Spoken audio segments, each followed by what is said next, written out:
Hai semuanya. Ya, jadi kali ini gue akan ngajak lu pada liburan virtual nih, berkunjung ke negara tetangga yaitu Vietnam. Ya, mari kita bersama-sama melihat keindahan dan hal unik apa yang dimiliki oleh negara ini. Sebelum berangkat, mari kita bersiap-siap dulu. Jangan lupa bawa ciki dan bawa kopi karena perjalanan kita cukup jauh kali ini. Dari Jakarta ke Hanoi kita membutuhkan waktu kurang lebih 3 jam non-stop.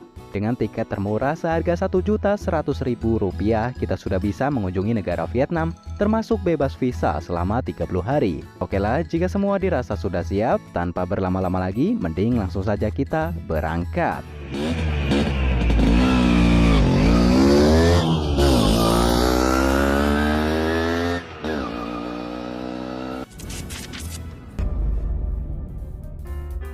Jika kamu tiba di Vietnam, hal yang pertama kali kamu sadari adalah begitu banyak kendaraan sepeda motor di setiap sudut kota. Karena memang kendaraan sepeda motor merupakan alat transportasi paling umum yang digunakan di negara ini. Bahkan 60% dari 97,3 juta penduduk Vietnam sudah memiliki kendaraan sepeda motor. Dan hanya 20%-nya saja yang memiliki kendaraan mobil. Tak heran jika negara ini sampai mendapat julukan sebagai kerajaannya sepeda motor. Kira-kira klakson di sana seberisik di India nggak ya? Nah, sebelum lanjut membahas dan mengunjungi sisi terang Vietnam, alangkah baiknya jika kita mengunjungi sisi gelapnya terlebih dahulu sebagai pemanasan.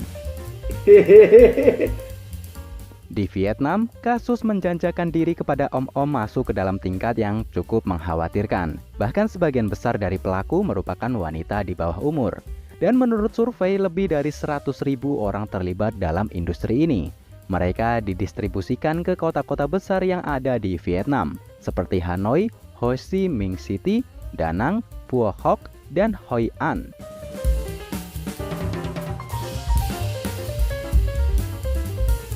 Target utama mereka biasanya adalah orang-orang asing yang berkunjung ke kota untuk berlibur.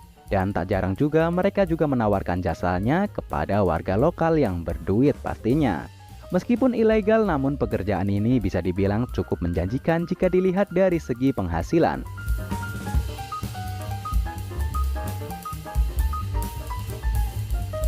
Bahkan mereka bisa meraup keuntungan 2 kali lipat daripada UMR di Jakarta per malamnya. Ya, dengan uang yang fantastis tersebut membuat lebih banyak mbak-mbak di sana yang berminat untuk berbelok ke jalan pintas tersebut.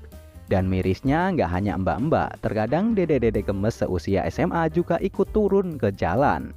Alasan utama mereka ya tentu adalah uang dan perasaan bahagia.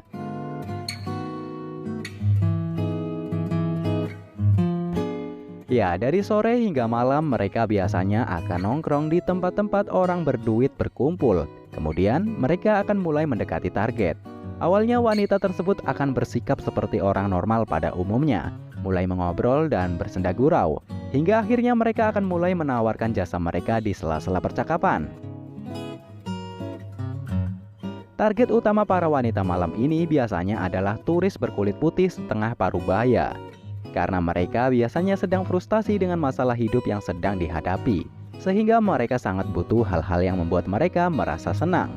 Nah, tentu saja hal ini memudahkan para wanita malam untuk menawarkan jasa mereka. Tak heran jika Vietnam menjadi opsi favorit wisata bagi orang-orang Eropa. Bahkan setiap tahunnya peningkatan turis di Vietnam terus meningkat hingga 18%. Ironisnya, sebagian besar wanita tersebut ternyata memiliki 2 kehidupan. Di satu sisi mereka hidup seperti wanita pada umumnya, di mana mereka memiliki keluarga, teman, dan bahkan pacar. Namun di sisi lain mereka bekerja sebagai wanita penghibur, melayani om-om di setiap malam. Dan hebatnya, beberapa dari mereka mampu menyembunyikan sisi gelap tersebut dari kehidupan sehari-harinya. Ya, parasnya yang cantik, imut, lugu, dan polos tentu mampu menghipnotis semua orang. Namun percayalah, sebahagia apapun dan seenak apapun, itu hanya sementara dan rasa penyesalan dan azab itu selamanya. So, jangan pernah terpancing untuk masuk ke dalam dunia seperti ini ya mbak-mbak cantik. Tapi kalau dibawa pulang satu untuk dinikahin boleh kali ya.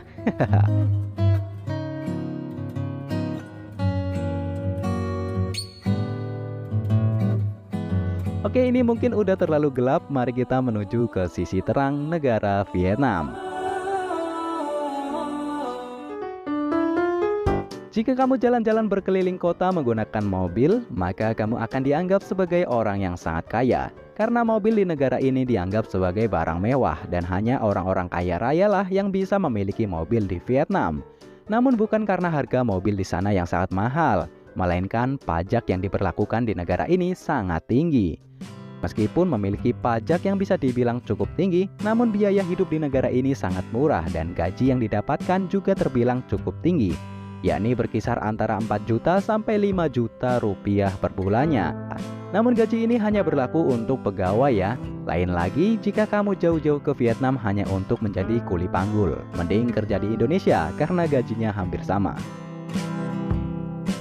Menjadikan Vietnam sebagai negara tujuan untuk berlibur merupakan pilihan yang tepat. Karena kalau kamu di sini jangan pernah takut kelaparan. Ya, hampir mirip-mirip makanan di Indonesia. Makanan di Vietnam sangat murah.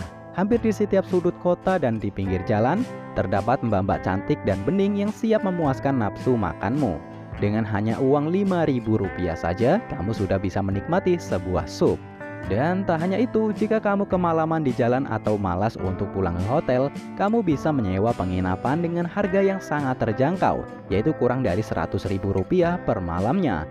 Bahkan harga segitu kamu sudah bisa mendapatkan sarapan di pagi hari. Jadi nggak perlu repot-repot lagi nyari sarapan. Nah, jika kamu merasa lemah terhadap perubahan cuaca, Vietnam memiliki 2 wilayah yang memiliki musim yang berbeda, di mana musim di wilayah utara Vietnam lebih banyak daripada wilayah selatan, yakni terbagi menjadi 4 musim, termasuk musim dingin, musim panas, musim gugur, dan musim semi. Sedangkan di wilayah selatan Vietnam hanya memiliki 2 musim seperti di Indonesia, yaitu musim hujan dan musim kemarau. Ya, berlibur ke Vietnam nggak afdol rasanya jika kamu nggak berkunjung ke Sungai Mekong. Ya, sungai terpanjang ke-8 di dunia.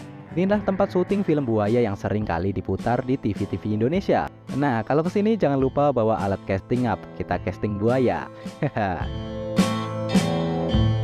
Hampir sama seperti di Indonesia, makanan pokok di Vietnam adalah nasi. Dan masakan terfavorit yaitu bernama balut.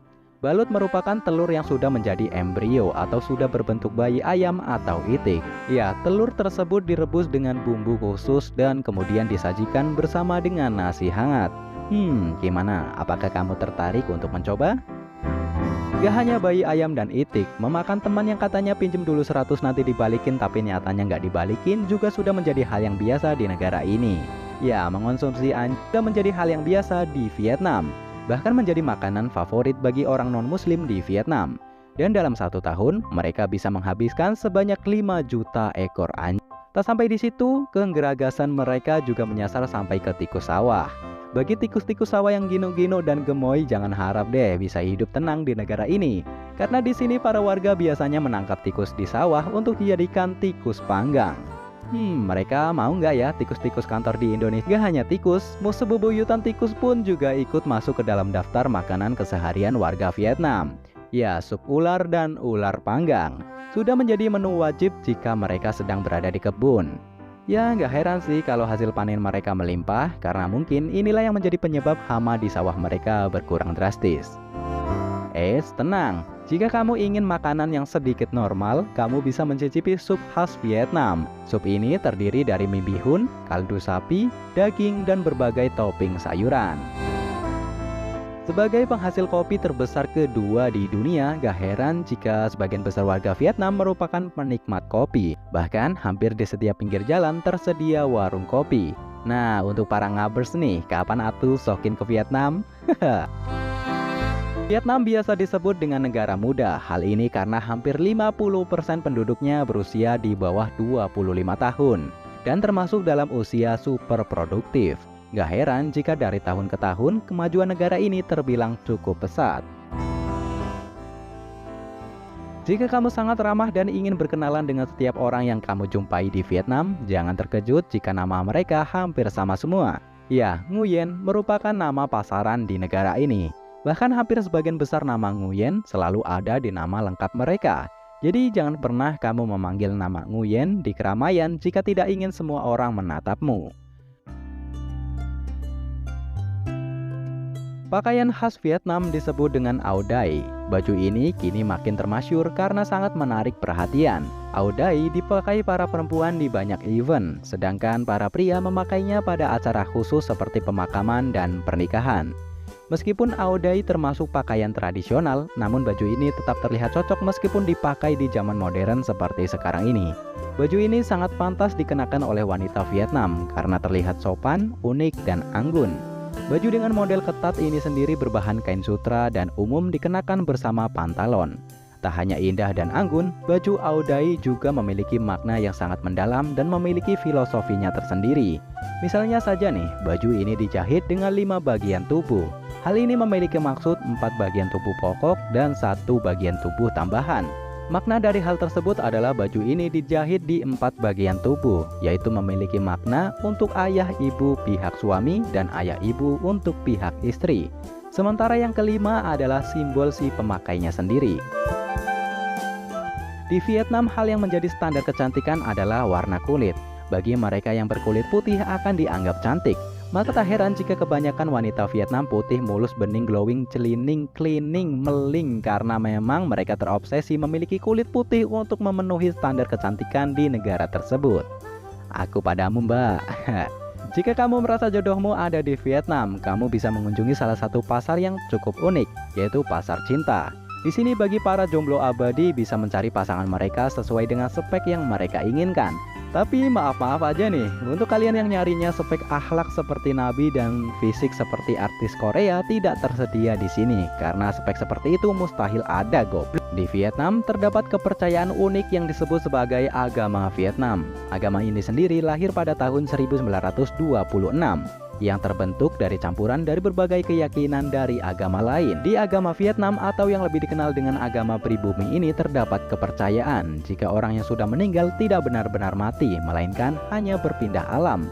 Oleh sebab itulah mengapa mereka sangat terobsesi memiliki banyak harta seperti perhiasan, kendaraan, dan barang mewah lainnya. Karena ketika mereka meninggal dunia, mereka masih bisa memilikinya di alam selanjutnya, yaitu dengan cara membakar gambar atau simbol dari barang tersebut. Kemudian asap dari sisa pembakaran akan menuju ke alam kedua mereka. Wah, gerab antar alam nih. Oke lah, gue rasa cukup sampai di sini pembahasan kita kali ini. Terima kasih telah menonton sampai akhir dan sampai jumpa di video selanjutnya. And bye-bye.